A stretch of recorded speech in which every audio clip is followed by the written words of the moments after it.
ये वाकया है 2017 का, जब आरबी 199/2017 आपके किलोमीटर के रेट निर्धारित करने का पत्र आया और उसके साथ बहुत सारे पत्र आए थे अलाउंसेस के आफ्टर पे कमीशन। तो दूसरे पत्रों को पढ़ने के बाद मैंने देखा कि उनमें नीचे एक लाइन लिखी हुई है, when DA will reach 50% then this allowance increase 25% automatically। ये बहुत सारे भत्तों के नीचे लिखी हुई लाइन थी कि जब DA 50% होगा तो आपका ये भत्ता 25% ऑटोमेटिक बढ़ जाएगा। HRA के मामले में थोड़ा और छूट दी उन्होंने एक कमेटी बनाने के बाद 2016 में, और उसमें यह कहा कि जब DA 25% बढ़ जाएगा तो HRA 10% वालों का 1% बढ़ेगा, जिनको 16 मिलता था उनको 18 हो जाएगा, जिनको 24 मिलता था उनका 27 हो जाएगा, क्लास XYZ या ABC शहरों के अनुसार। और जब DA 50 हो जाएगा तो ये 10, 20 और 30 हो जाएगा। और आप देखिए 10, 20 और 30 आपको मिल रहा है। HRA इसके पहले 9, 18 और 27 भी मिला था, बाकी भत्ते 25% बढ़ गए। माइलेज के लेटर में जो आरबी 199/2017 आया था उसमें ये लाइन नीचे नहीं थी, तभी मुझे डाउट हुआ कि निश्चित रूप से इसमें खेल हो गया। और आज वो देखिए, ये जो यहां खड़े होकर के संघर्ष करना पड़ रहा हो, एक लाइन अगर लिखी होती तो ऑटोमेटिक आपका माइलेज रेट जो है 25% बढ़ गया। माइलेज का निर्धारण कैसे होता है, किलोमीटर भत्ते का निर्धारण कैसे होता है, उसका एक फार्मूला बनाया गया है बाकायदा। हमारी ऑल इंडिया लोको रनिंग स्टाफ एसोसिएशन, हमारी ऑल इंडिया गार्ड काउंसिल, दोनों फेडरेशन, तमाम सरकार के पक्षों के साथ बैठ करके एक विमर्श के साथ एक फार्मूला तैयार किया गया। उसमें यह निकाला गया कि mean of the basic of loco pilot passenger loco pilot के बेसिक का मीन माने मध्य, सब बीटेक पास लड़के हैं वो मीन समझते हैं। Mean of the loco pilot passengers basic plus 21 days TA divide into 100 divided by average loco pilot earned by passenger loco pilot, average kilometre earned by loco pilot passenger per month. ये है mileage को divide करने का, mileage को निकालने का formula. और इसी के तहत हमारा माइलेज निर्धारित हुआ जो आज आपको मिल रहा है, किलोमीटर भत्ता मिल रहा है। अब उसमें एक चीज आती है 21 days TA।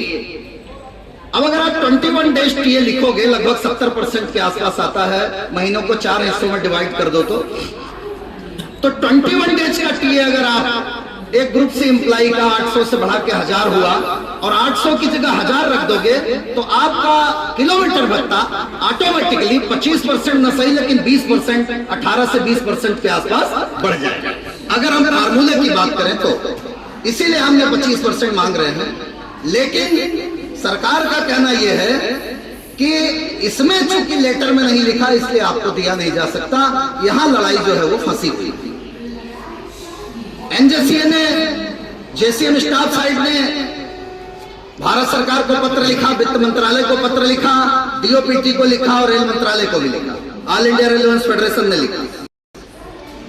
अब आप ये सोचिए, रेलवे की नेग्लिजेंसी देखिए, आपके प्रति उनका दोहरा रवैया, उदासीन रवैया, कि जो पत्र फाइनेंस मिनिस्ट्री को लिखा गया, फाइनेंस मिनिस्ट्री के फाइनेंस एक्सपेंडिचर के सेक्रेटरी ने उस पत्र का हवाला देते हुए रेल मंत्रालय को जवाबी पत्र लिखा कि JCM स्टाफ साइड ने एक चिट्ठी लिखी है लोको पायलट और ट्रेन मैनेजर्स के ALP के किलोमीटर भत्ते को बढ़ाने के लिए, जो हमें प्राप्त हुई है, लेकिन आपकी तरफ से अभी तक ऐसा कोई प्रस्ताव हमारे पास नहीं आया।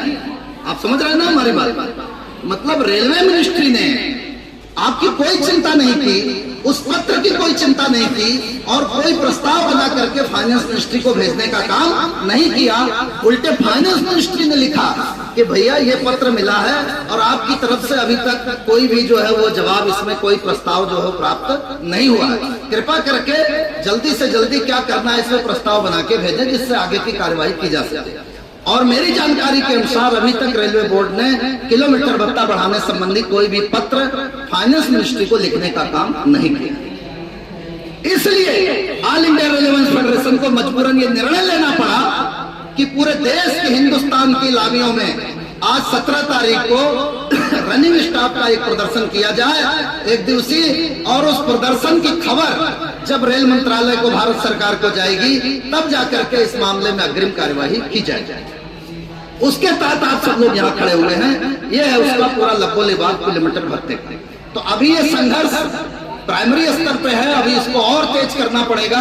हो सकता है एक दिन की भूख हड़ताल भी करनी पड़े, हो सकता है कुछ और बड़े निर्णय लेने पड़े, तब जाकर के आपके किलोमीटर भत्ते में एक आंशिक बढ़ोतरी होने का रास्ता साफ होगा। और मैं आपको ये विश्वास दिलाता हूं, ऑल इंडिया रेलवे फेडरेशन का मैं ऑर्डिनरी मेंबर हूं, और उसके नाते मैं आपको ये विश्वास दिलाता हूं कि All India Railway Federation, West Central Railway Employees Union इस भत्ते को बढ़ा करके आपको देने का काम करेगा, इसमें कोई दो राय नहीं।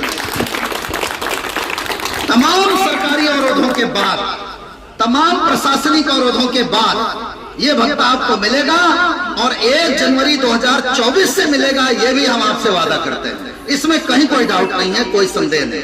हाँ, इस गतिरोध को दूर करने के लिए आपको कभी कभी ऐसे